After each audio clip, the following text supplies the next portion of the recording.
અમદાવાદમાં થયેલી ભયાનક વિમાન દુર્ઘટના વખતે મૃતકોની ઓળખ કરવું લગભગ અશક્ય હતું, પરંતુ ગુજરાતની ફોરેન્સિક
फोर बाय 7 गुजरात राज्य सरकारनी जे FSL लेबोरेटरी है એ કાર્યરત રહી હતી અને ઝડપી પરિણામ આપણે આપી શકીએ.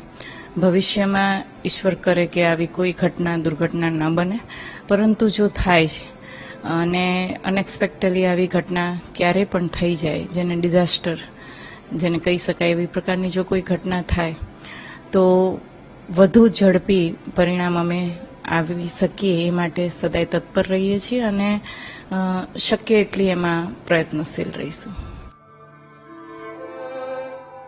તો FSLએ 100 કલાકમાં 100 જેટલા ડીએનઓની જે તપાસ છે તે કરી હતી. વૈજ્ઞાનિકોએ 24 કલાકની નોન સ્ટોપ કામગીરી છે તે કરી હતી.